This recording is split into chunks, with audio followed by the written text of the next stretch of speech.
नमस्कार, मैं हूं अमित पाले। सुबह के 10 बज रहे हैं और आप देख रहे हैं दमदार 10। आज की सबसे बड़ी खबर जुड़ी हुई है हवाई सफर से। भारत में 350 प्लेन ग्राउंड होने जा रहे हैं। एयरबस A320 विमान, इन्हें इस वक्त ग्राउंड किया जाएगा। सोलर रेडिएशन के खतरे को लेकर टेंशन बढ़ी हुई है। डायरेक्शन, स्पीड और इंजन को कंट्रोल करने में गड़बड़ी की आशंका जताई जा रही है और यही वजह है कि सिर्फ भारत ही नहीं, पूरे दुनिया में एयरबस ने अपने A320 सीरीज के विमानों को आनन फानन में ग्राउंड करने के लिए निर्देश जारी किया है। भारत में इसका सीधा असर देखने को मिलेगा क्योंकि 350 विमानों का इस वक्त परिचालन किया जाता है। हार्डवेयर सॉफ्टवेयर अपडेट करने के लिए कम से कम 3 से 4 दिन का वक्त लगेगा। दुनिया भर में हलचल बढ़ गई है। कई देशों के एयरपोर्ट के बाहर अफरा तफरी जैसे हालात बन गए हैं। एयरबस के मुताबिक ज्यादातर प्लेन में सिर्फ सॉफ्टवेयर अपडेट करने की जरूरत पड़ेगी। भारत में इसका सीधा असर देखने को मिल रहा है। एयर इंडिया और इंडिगो की तरफ से एडवाइजरी जारी की जा चुकी है। 2 से 3 दिन का वक्त लग सकता है। विमानों के सॉफ्टवेयर और हार्डवेयर को बदलने के लिए यह वक्त लगेगा।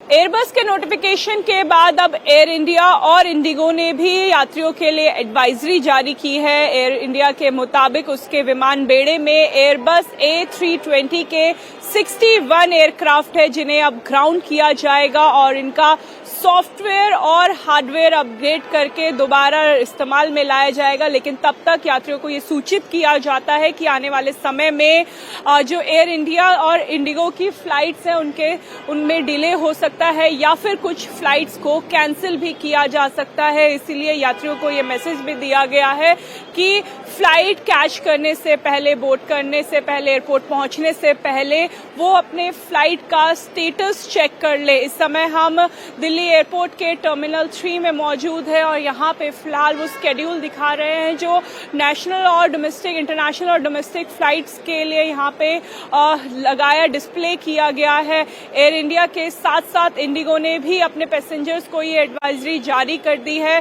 एयर इंडिया और इंडिगो के मिला के भारत में एयरबस A320 के 200 से 250 विमान हैं जिन्हें अब जल्द ही ग्राउंड कर दिया जाएगा। यानी कुछ समय लगेगा इन विमानों को अपडेट करने में। इनका कुछ विमानों का हार्डवेयर अपडेट किया जाएगा और कुछ विमानों का सॉफ्टवेयर अपडेट किया जाएगा। इस पूरी प्रक्रिया में 2 से 3 दिन का समय लग सकता है जिसके कारण जो एविएशन इंडस्ट्री है, जो फ्लाइट्स का स्केड्यूल है वो थोड़ा बिगड़ सकता है और यात्रियों को थोड़ी परेशानी का सामना भी करना पड़ सकता है। एयर इंडिया ने एडवाइजरी जारी की है। इंडिगो की तरफ से मुसाफिरों को मैसेज देते हुए लिखा गया है कि एयरबस ने ग्लोबल A320 के बेड़े के लिए एक टेक्निकल सलाह जारी की है जिसके बाद हम सभी सुरक्षा प्रोटोकॉल के अनुसार पूरी लगन और सावधानी के साथ अपने विमानों में जरूरी अपडेट्स कर रहे हैं।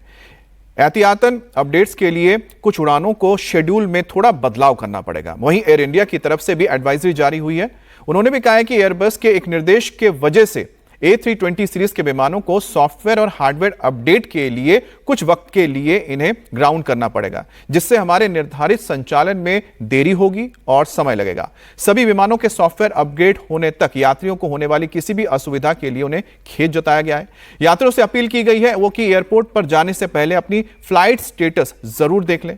लोगों की सुविधा के लिए हेल्पलाइन नंबर भी जारी कर दिया गया है।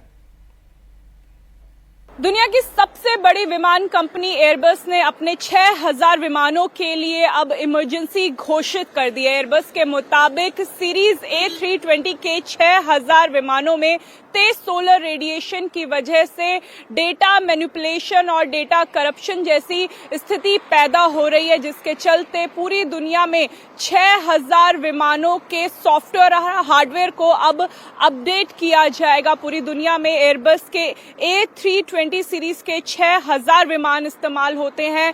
भारत में भी भारत की 2 बड़ी कंपनियां इस सीरीज के विमानों को इस्तेमाल करती है। भारत में 200 से 250 एयरबस A320 के विमान इस्तेमाल किए जाते हैं और अब इन विमानों को भी ग्राउंड किया जाएगा। इनका सॉफ्टवेयर अपडेट किया जाएगा, हार्डवेयर अपडेट किया जाएगा जिसके चलते अब कई फ्लाइट डिले होंगी और कैंसिल होंगी।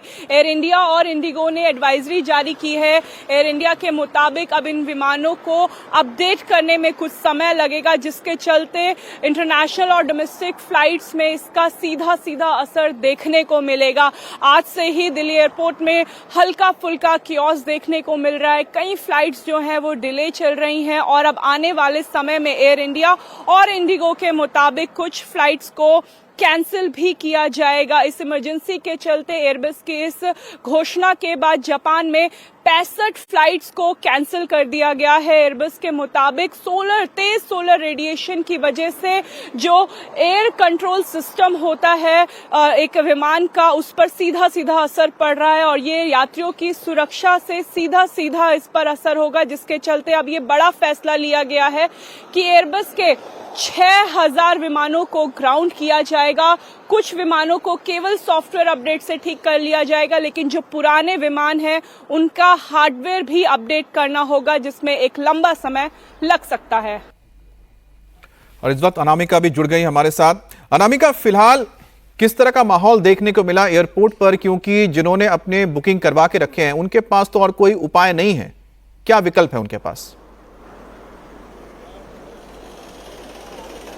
बिल्कुल अमित, एयर इंडिया के मुताबिक जो ये विमान की कैटेगरी है एयरबस A320, ये अधिकतर इंटरनेशनल फ्लाइट्स के लिए इस्तेमाल किए जाते हैं इस तरीके के विमान, लेकिन जो एयरलाइंस हैं उनके पास इसका ऑल्टरनेटिव है। कुछ विमान जो रिपेयरिंग के लिए गए थे उन्हें इसके बाद इस्तेमाल किया जाएगा जब इन विमान को ग्राउंड किया जाएगा, मगर आज दोपहर से ही जो फ्लाइट डिले होनी है वो शुरू हो जाएगी। फिलहाल दिल्ली एयरपोर्ट में अभी तो ऐसा कोई माहौल नहीं है, केवल 2 ऐसी डोमेस्टिक फ्लाइट्स हैं जो डिले चल रही हैं, लेकिन आने वाले समय में एयर इंडिया और इंडिगो ने ये चेतावनी दे दी है कि कुछ फ्लाइट्स डिले और कैंसिल हो सकती है। एक बड़ा अपडेट ये है कि दिल्ली एयरपोर्ट पे ही एयरबस A320 के 60 जो एयरक्राफ्ट हैं उन्हें ग्राउंड किया जाएगा और उनका सॉफ्टवेयर और हार्डवेयर अपडेट किया जाएगा, जिसकी प्रक्रिया अब शुरू हो चुकी है।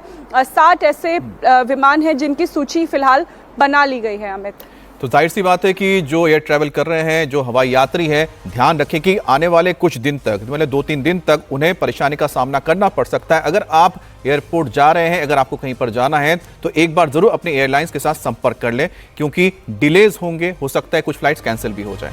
अब बात करेंगे कर्नाटक में किस तरह से राजनीति ग्राउंड आज हो सकती है, क्योंकि जो लगातार वहां पर चर्चा चल रही है कि क्या मुख्यमंत्री पद पर कोई दूसरा बैठने जा रहा है, क्या उसको लेकर जो घमासान छिड़ा है उसमें अब नया मोड़ आने जा रहा है। बिल्कुल आने जा रहा है, क्योंकि सिद्धरमैया और डिप्टी सीएम डीके शिवकुमार के बीच जो लड़ाई है खुले तौर पर सामने आ चुकी है और आज इनकी मुलाकात भी होनी है। डैमेज कंट्रोल करने की अब कोशिश हो रही है। कुछ देर में बेंगलुरु में सिद्धरमैया और डीके शिवकुमार के बीच ब्रेकफास्ट पर, यानी कि नाश्ते पर मुलाकात होने जा रही है। Deputy CM D K Shivakumar CM आवास पहुंच गए हैं। दोनों के बीच मीटिंग के बाद ज्वाइंट प्रेस कॉन्फ्रेंस भी किया जाएगा। केसी वेणुगोपाल ने दोनों को शुक्रवार को फोन करके बैठक करने के लिए कहा था। दोनों नेताओं की ओर से पब्लिक प्लेटफॉर्म पर एक दूसरे के ऊपर सीधे नहीं लेकिन इनडायरेक्ट तरीके से लगातार हमले किए जा रहे थे, शब्दों के बाण चल रहे थे। दोनों को एक साथ लाने का मकसद सिर्फ और सिर्फ कर्नाटक में पार्टी को डैमेज कंट्रोल करना है। हमारे साथ राघवन जुड़ गए हैं। राघवन, नाश्ते पे सिर्फ खाना ही होगा या बातचीत भी होगी कुछ? जी देखिए, बहुत साफ तरीके से ये बात जो है इस संदेश को देने की कोशिश की जा रही है कि पार्टी में सब कुछ ठीक है। पहले दोनों ही नेताओं के समर्थकों ने इस बात को शुरू किया था, उसके बाद हमने देखा कि परोक्ष रूप से दोनों नेता एक दूसरे के आमने सामने आ गए थे।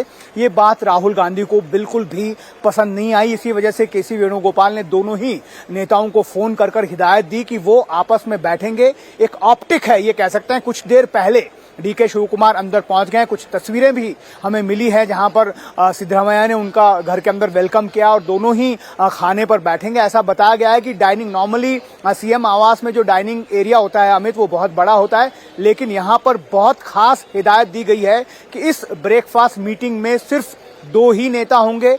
किचन के पास एक छोटा सा डाइनिंग एरिया है, वहां पर सारा जो ब्रेकफास्ट का आइटम है वो पहले ही लग चुका है और दोनों ही नेता सिर्फ बैठकर वहां पर बात करेंगे। मोटा मोटी अगर हम ये समझें कि इस बैठक में दोनों ये तय करेंगे कि आप कब छोड़ रहे हैं या फिर आप नहीं छोड़ रहे हैं, ऐसा होने जा रहा नहीं है, क्योंकि ये बहुत साफ है कि ये फैसला दिल्ली में ही होगा, हाईकमान ही इस फैसले को करेगा। लेकिन यहां पर इन दोनों के बीच में ये बातचीत जरूर होगी कि किस तरह से अपने अपने समर्थकों को, जो जाति के लोग हैं, जो मठ के मठाधीश हैं, जो खुलकर सामने एक दूसरे के लिए बैटिंग कर रहे हैं, उन लोगों को कैसे कंट्रोल किया जाए, कैसे इस छवि को बरकरार रखा जाए कि कर्नाटका में कांग्रेस जो है वो एकजुट है। दोनों ही नेता एक साथ मिलकर जनता की भलाई के लिए काम कर रहे हैं। गारंटी स्कीम्स यहां पर काम कर रही है, उसको लगातार यहां पर जोर देकर कहा जा रहा है। इसके बाद ये हमें बताया गया है कि जो अच्छा राघवन, जरा मुलाकात की तस्वीरें दिखा दें, फिर आपसे आगे ये बातचीत जारी रखेंगे। अब देखिए, दोनों नेताओं की मुलाकात हो रही है, सिद्धरमैया और डीके शिव कुमार। चेहरे पे मुस्कुराहट जरूर नजर आ रही है, लेकिन तस्वीर ली जा रही है इस वजह से। लेकिन जिस तरह से दोनों नेताओं के बीच पिछले कुछ वक्त से तनातनी चल रही है, दोनों के बीच जो एक प्रतिरोध बना हुआ है, गतिरोध बना हुआ है कि आखिरकार सीएम की कुर्सी सिद्धरमैया छोड़ेंगे कि नहीं छोड़ेंगे, उसको लेकर शायद अब एक कोशिश है कि किसी तरह से ये जो गठजोड़ है ये बना रहे, यानी पार्टी के अंदर जो दो नेताओं का एक गठजोड़ है बना रहे, ये टूटे नहीं, क्योंकि अगर ये टूटा तो पार्टी टूट जाएगी। अब एक तस्वीर आई है, कुछ और तस्वीर जो आ रही है हम आपको एक एक करके दिखाते रहेंगे। अब बॉडी लैंग्वेज को समझिए, यहां पर जो बॉडी लैंग्वेज है सिद्धरमैया की आप देखिए, क्योंकि उनका आवास है। डीके शिव कुमार के चेहरे पे आपको जो एक नजर आ रहा है तनाव, वो सिर्फ इस वजह से है क्योंकि उनका यह कहना है कि भाई उनसे वादा किया गया था कि 2.5 साल रहेंगे सिद्धरमैया, 2.5 साल बाद उनको मिलेगी कुर्सी, लेकिन सिद्धरमैया जारी नहीं है इसके लिए। राघवन हमारे साथ जुड़े हुए हैं। राघवन, तस्वीरें हम देख रहे हैं जहां पर दोनों नेता खड़े हैं, इनकी जो मुस्कुराहट है वो बहुत स्वाभाविक तो नहीं है। अगर हम बात करते हैं दोनों को अगर तोला जाए तो किसका पलड़ा भारी है, क्योंकि सिद्धरमैया ज्यादा ही मुस्कुरा रहे हैं। जी देखिए, ये जाहिर सी बात है, डीके शिव कुमार कभी भी ये नहीं चाहते थे कि दिल्ली में आलाकमान, खासतौर पर सोनिया गांधी से बैठक से पहले किसी भी तरह की उनकी डायरेक्ट बैठक जो है वो सीएम सिद्धरमैया के साथ हो। क्योंकि यहां पर आप देखिए, डीके शिव कुमार ने जिस तरह से पूरा गेम प्लान किया था और वो ये चाहते थे कि जो क्लाइमैक्स होगा वो दिल्ली में ही होगा, लेकिन उससे पहले जिस तरह से पब्लिक प्लेटफॉर्म पर परोक्ष रूप से एक दूसरे के सामने दोनों आगे, उससे एक गलत मैसेज जो है वो पार्टी कैडर्स के बीच, IAS अधिकारियों के, ब्यूरोक्रेसी के बीच में, और जो बाकी नेता हैं मंत्रिमंडल के, वो भी लगातार इस बात को लेकर चिंतित हैं कि दोनों को एक दूसरे के सामने ऐसे जो है आमने सामने नहीं होना चाहिए। और वही वजह है कि पहले डैमेज कंट्रोल कीजिए, उसके बाद आगे की बात की जाएगी। इस बात को लेकर कल जो फोन आया उसके बाद सीएम ने खुद आकर कहा कि वो उन्होंने डीके शिव कुमार को नाश्ते पर बुलाया। साथ ही उन्होंने ये भी कहा कि मेरा स्टैंड पहले भी वही था, आज भी वही है, कल भी वही रहेगा, कि पार्टी आलाकमान जो डिसाइड करेगा वो मुझे मान्य होगा। अब यहाँ पर पार्टी आलाकमान के सामने, जैसा आपने बिल्कुल ठीक कहा, एक बहुत बड़ा सरदर्द है, ये चुनौती है कि दोनों में से किस नेता को सेक्रीफाइस करने के लिए कहा जाए। एक्सक्लूसिव वीडियो हम दिखा देते हैं। इस वक्त आप देखिए, डीके शिव कुमार आपको यहां नजर आ रहे हैं और मुख्यमंत्री सिद्धरमैया है, उनके साथ एक और शख्स है, शायद इनको राघवन पहचान पाए। दोनों के बीच कुछ हल्की फुल्की बातचीत हो रही है। अब धीरे धीरे देखिए अंदर जाएंगे, क्योंकि यहां पर तो कैमरा इस वजह से एक पब्लिक के सामने जो चेहरा होता है वो नजर आ रहा है, लेकिन जो तनाव आपको देखने को मिल रहा है डीके शिव कुमार के चेहरे पे, वो तनाव आपको सिद्धरमैया के चेहरे पे नजर नहीं आ रहा है। क्योंकि ये जो मुलाकात हो रही है, कहीं ना कहीं कोशिश यही होगी करने की कि सिद्धरमैया मना सके डीके शिव कुमार को कि आप डिप्टी रहिए, मैं सीएम रहता हूं।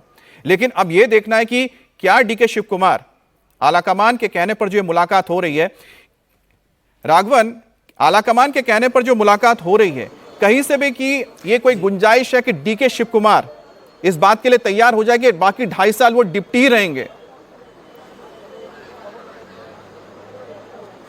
देखिए, बहुत मुश्किल लग रहा है, क्योंकि जिस तरह का राजनीति पिछले अगर हम 5-7 दिनों की बात कर लें डीके शिव कुमार ने की है अमित, उससे लगता नहीं कि अब वो उससे पीछे हट सकते हैं। अगर अब वो बैकफुट पर जाते हैं तो फिर उनका सीएम बनने का सपना सीएम ही रह जाएगा। यहां पर बात जो है मोटा मोटी स्मूथ एग्जिट की होगी। ऐसा भी नहीं है कि डीके शिव कुमार के कहने पर पार्टी आलाकमान रातों रात सीएम बदल दे, क्योंकि ये बहुत बड़ा एक तरह से कह सकते हैं कि नुकसान करेगा पार्टी को in terms of vote bank, क्योंकि सिद्धरामैया एक मास लीडर है, दलित, पिछड़े और अल्पसंख्यकों के बड़े वोट बैंक को वो हमेशा से अट्रैक्ट करते आए। उनकी राजनीति जो है पिछले 50 सालों की राजनीति उसी के इर्द गिर्द घूमती है।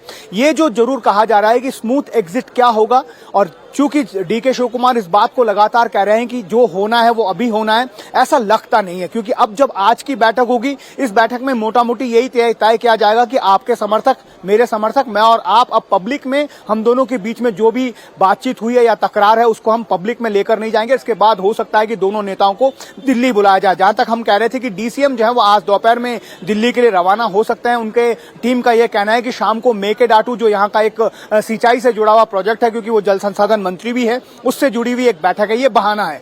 बहुत साफ तौर पर आज की तारीख में जब उनको सीएम की कुर्सी चाहिए और वो इस लेवल पर जाकर इसको लड़ रहे हैं, तो जाकर ये सिर्फ आधिकारिक बैठक करना ये एक कह सकते हैं कि पब्लिक कंजम्पशन के लिए हो सकता है, लेकिन वहां पर भी जाकर वो जरूर लॉबी करेंगे। वहां पर हमें बताया गया कि जो दोनों इंचार्ज हैं, स्टेट इंचार्ज है रणदीप सिंह सुरजेवाला और जो महासचिव हैं केसी वेणुगोपाल, दोनों दिल्ली से बाहर हैं। लेकिन डीके शिव कुमार का सिर्फ एक और एक मकसद है कि उनको सोनिया गांधी से मिलना है। जैसे ही वो सोनिया गांधी से मिलेंगे, उनको लगता है कि वहां से उनके फेवर में जो है सारी चीजें वापस बुनना शुरू हो जाएगी। जहां तक सिद्धरामैया का सवाल है, वो लगातार ये कह रहे हैं कि ये जो टर्म है उन्हें पूरा करने दिया जाए। अगर ऐसा नहीं होता है तो कम से कम 1 साल का समय वो जरूर मांगेंगे, ऐसा मुझे पता चला। लेकिन राघवन, एक बात बताइए कि क्या वाकई में स्टेट के अंदर जो सेंटर है, यानी कि जहां पर राहुल गांधी, सोनिया गांधी की बात हो, खड़गे साहब की बात हो, क्या इनका असर होता है? क्या उनका दबाव काम करता है, या कि सिद्धरमैया एक छत्र राज कर रहे हैं इस वक्त कर्नाटक के ऊपर, पार्टी के ऊपर? क्योंकि चलेगी किसकी बात, किसकी चलेगी, कौन किसकी सुनेगा?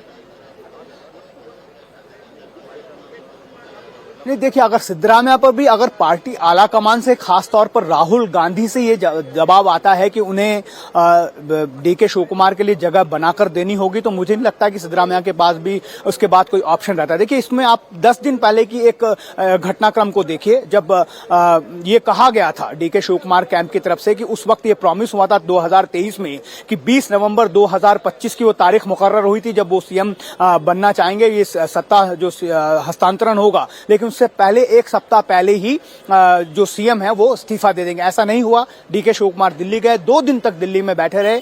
3 बार उन्होंने राहुल गांधी को व्हाट्सएप पर मैसेज भेजा कि वो उनसे मिलना चाहते हैं, लेकिन मिलने की कोई वहां पर संभावना नहीं बनी। उन्होंने खाली हाथ लौटना पड़ा। ये जो घटनाक्रम था, इसको सिद्धरामैया ने अपने पक्ष में लिया। उनको लगा कि एक बार राहुल गांधी बिल्कुल, हम तस्वीरें दिखाते हैं, फिर बात करेंगे कि किस तरह से डीके शिव कुमार लगातार कोशिश करते रहे हैं कि किसी तरह से जो कांग्रेस आलाकमान है, चाहे वो सोनिया गांधी हो, राहुल गांधी हो, उनसे संपर्क किया जाए, मुलाकात किया जाए और उनसे जो वादा किया गया था उससे पूरा किया जाए। एक बार तस्वीर देख लीजिए, बहुत महत्वपूर्ण है इस वक्त कर्नाटक के राजनीति के परिप्रेक्ष्य में, जहां पर इस वक्त नाश्ते पर मीटिंग हो रही है, यानी ब्रेकफास्ट पर जो ये गतिरोध बना उसे ब्रेक करने की कोशिश हो रही है। लेकिन ये गतिरोध ब्रेक होगा कि नहीं होगा ब्रेकफास्ट पर, इसके लिए इंतजार करना होगा, क्योंकि ये तस्वीर तो इतना बताती है कि हां, कहने पर हम मुलाकात कर रहे हैं क्योंकि आलाकमान ने कहा है कि आप लोग आपस में बात कर लीजिए, लेकिन यह बॉडी लैंग्वेज को समझिए। अब देखिए, नई तस्वीर आ गई है जहां पर दोनों खाते हुए नजर आ रहे हैं, लेकिन देखिए दोनों तस्वीरों में दोनों के चेहरे पे मुस्कुराहट है, लेकिन आप बॉडी लैंग्वेज को समझिए कि किसके पास कमांड है, साफ दिख रहा है। यहां पर चैलेंजर है डीके शिव कुमार और यहां पर चैंपियन कौन है जो बैठे हैं कुर्सी पर, वह सिद्धरमैया, क्योंकि उनको पता है कि उनके पास नंबर है, नंबर गेम है। लेकिन यहां पर डीके शिव कुमार कोशिश कर रहे हैं क्योंकि उनको पता है कि अगर उनके इस कामयाबी की चाबी जो है, जो ताला अगर खुलेगा जहां, और ताला खुलता है किस्मत का, और वो सीएम की कुर्सी पे बैठते हैं, तो वो होगा दिल्ली से, यानी कि गांधी परिवार की ओर से। इसलिए उन्होंने इस बात के लिए रजामंदी दी और मुलाकात करने गए हैं। दोनों नाश्ता कर रहे हैं, बातचीत हो रही है। अब बातचीत क्या हो रही है उसके बारे में कितना हमें पता लगता है उसके लिए तो थोड़ा इंतजार करना पड़ेगा। लेकिन कर्नाटक की सियासत की यह सबसे महत्वपूर्ण तस्वीर इस वक्त आप देख रहे हैं। क्या ये दोनों नेता बात करते हुए आपस में यह मसला सुलझा लेंगे? ब्रेकफास्ट के टेबल पर आपस में जो ये गतिरोध है इसको ब्रेक कर लेंगे, या फिर यहां से एक नए गतिरोध की शुरुआत होगी? यह कर्नाटक की राजनीति के लिए बहुत महत्वपूर्ण ये वक्त है। इस वक्त जो तस्वीर आप देख रहे हैं पूरे कर्नाटक के तमाम लोगों के लिए बहुत महत्वपूर्ण हो जाता है कि आने वाले वक्त में आखिरकार वहां पर सीएम की कुर्सी पर कौन रहेगा।